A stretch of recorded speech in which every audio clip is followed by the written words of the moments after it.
Absolutely nobody saw this coming from the Pittsburgh Penguins as Kyle Dubas has pulled off a shocking move, sending Ryan Graves onto waivers to be reassigned to Wilkes-Barre Scranton. We got to dive into that whole situation, plus a little update on newly drafted Ben Kindle and how he is shocking everyone with his performance. Everything going on in Pittsburgh today is absolutely wild, Mark. We got to dive into all of this, and the Ryan Graves stuff, there's a lot to get into on that front, but we're going to start with Ben Kindle because this dude has been impressing absolutely everyone. Lined up, ready to roll, projected lineup for Friday. He is in there. He's the third line center right there, Mark. And Kindle is one of these guys that has absolutely jumped off the page. And again, I'm going to say it again, shocked everyone because that's what's happening. Of course, he was unreal for the Calgary Hitmen last year, led him to being picked number 11 overall, 35 goals, 99 points, including a stellar playoffs. And look, when you draft a guy out of the WHL, you don't expect him to make this much noise.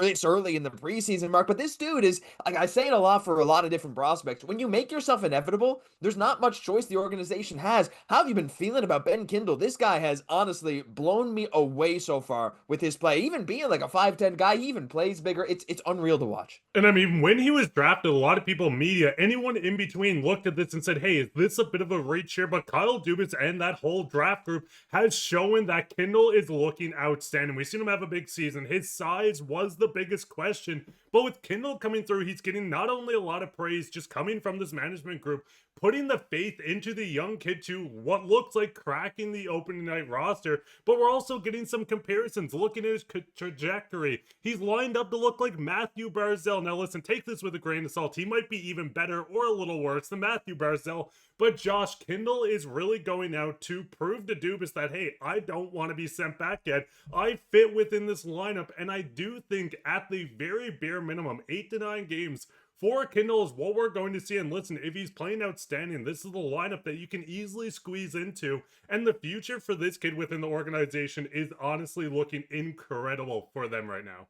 Absolutely. And look, every time I hear his name announced, I have this urge to go read an ebook about how to improve myself and other aspects of life. Like, it's unreal to watch what he's doing, and his strengths have really transitioned well to the NHL game, right? We see elite prospects. They gave a nice breakdown. Pace, vision, and translatability. That's the big word there, right? Our Kindle's calling cards. In a single rush, he builds several passing plays, then escapes the wall for a chance, a skillful mid-range shooter, even more dangerous passer. He brings dual threat scoring ability. And again, it's that translatability, Mark, because look, when you draft a lot of players, a lot of the times those big things, those big assets that jump out at you are like, oh, size, oh, speed, or like an absolutely lethal shot.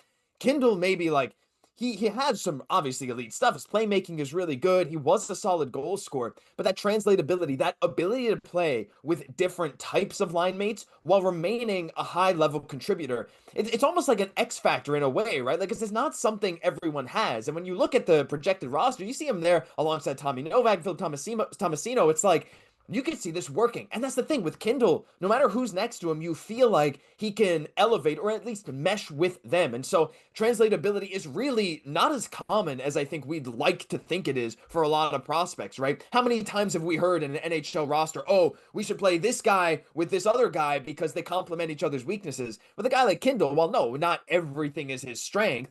He does have enough strengths in different areas that he's extremely easy to build a line around or to put on any line. And to me, Mark, again, in the NHL, especially when you're young, you're not going to be thrust into the top six immediately. You need to find your little niche within whatever team you're on. And if you can fill that void that the team needs you to fill, it'll work out well. And I think that's something that Ben Kindle really has going for him. And look, even if he doesn't spend the whole year with the Penguins, which I think would be a long shot, he's young, he's small, he has a lot of time to grow. I think those attributes that we've seen from his game really do lend to a guy that is projected to have a very solid NHL career. And I think that's the biggest thing. Listen, that third line has looked outstanding during this entire preseason run. Giving him a shot there is something Kyle Dubas almost cannot do at this, or he has to do at this point, because of how well it's been. And the big thing with this management group, they're going to look at Kindle and say, hey, he played outstanding in preseason. If he goes into the season, even if he's playing well, but they're like, hey, we're going to send you back to the juniors. This is showing the management group and Kyle Dubas, everyone in between, that they're building something for the future. Dubas has done a great job, maybe not with retooling this team, but adding in this young talent for the future. We're going to see a new wave of Penguins come through, Josh, and I think Kindle is really lining up to be the centerpiece for the future of this team as they're going through and maybe getting Gavin McKenna. But overall, this team is in the perfect spot in this current little retool rebuild that they're going through. Yeah, well, there are some positives, but there are also some negatives right now. Leave some love for Ben Kindle, but look, we got to move over to the cemetery because take a look at what's been happening today. Ryan Graves, the graves in the cemetery, well, they're there. He's been not very good. I mean, look, let's be honest. He's been terrible. And like everyone who's watched Ryan Graves, it was that stretch last year, Marco, what, 40 odd games without a point or something like that? Look, I don't mean to crap on Ryan Graves. He's a better hockey player than I ever will be. He's a better athlete, makes more money than I ever will. But my goodness, when you're watching him on the ice, you're like, you're trying to cheer for a team. It's hard to cheer for a guy like Ryan Graves. He really struggled in so many aspects of the game. He's locked up for many more years at over $4 million. And he's going to be put on waivers today, Mark. You got $4.5 million for another few years. And look at the other names with him. Rafael Harvey-Pinard, Boko Imama, Alexeyev. Some of these guys expected. Graves is not going to get claimed, Mark. And this is such I don't know if I want to say a black mark, because I don't think anyone could have really projected this. But you can see here, Josh Yowie saying Ryan Graves is heading to Wilkes-Barre because he won't be claimed on waivers. It would appear that Brunicky and Kindle will be given at least 9 games at the NHL level. So right now, they're just trying to make some room for some young guys, right? Some other guys at least. And Ryan Graves, Mark, to have 4.5 mil buried in the AHL for a couple of years, yeah, he could get called up. He's essentially waivers exempt because he's not going to get claimed. But like, this is almost a shocking turn. He's 30 years old. He fell off a cliff. He's big. He has been kind of mobile in his career. But right now in the past few years, like we were going to talk about, the block shots falling off a cliff, the hits not even close to where they were. I don't know what to think about this. Look, I mean, Dubas had to make this decision. It's not an easy one.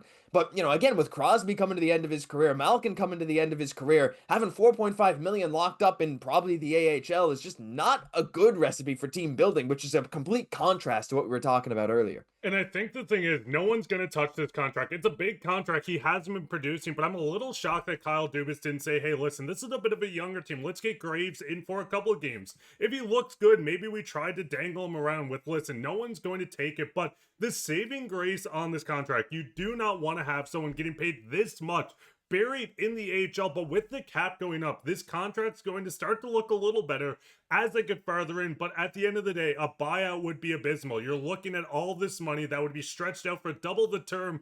This would be hard for Kyle Dubas, and I'm not sure without a bunch of sweeteners thrown in, Josh, that a guy like Graves is going to be able to be moved. You're seeing teams that want to hit the cap floor. We've seen the San Jose Sharks go out like they were playing a franchise mode in NHL, signing everyone to hit the cap floor so they can make moves and everything in between. But just looking through Graves, we see even more coming from beat writers, where we do see, listen, under a new coach, he could have got better. But with that being said, the dude isn't playing well. So at the end of the day, Graves is not going to be claimed. I don't think they can trade him. Maybe he gets a bit of confidence in the AHL, but at the end of it, Josh, I feel like this might be one of the worst contracts we've seen signed in the past couple of seasons. I don't know if you feel any different on that.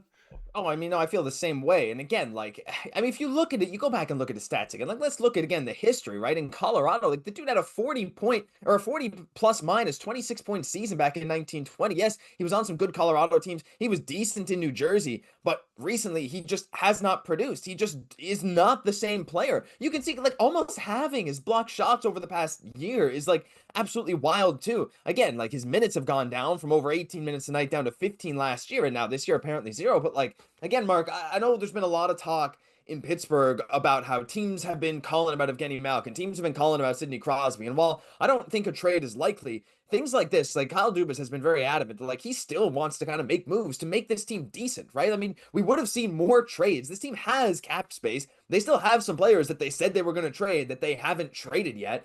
And like that's even excluding Crosby and Malkin, right? So it's a team that is looking to still try and win games. But when you have this much money locked up, I don't care if the cap is rising. Having this much, I think what you get 1.1-ish million off of that for being in the AHL. So you're still paying like 3.4 for nothing on your team. And again, if a guy like Kindle can crack the roster, like that can help maybe offset it. You're getting a rookie scale deal, good point projections, or instead of a guy of 3.4 million, you're kind of offsetting it to balance between at like what 2 million. But again, you still got Raquel there. You still have so many talented players. Like, I don't know, Mark.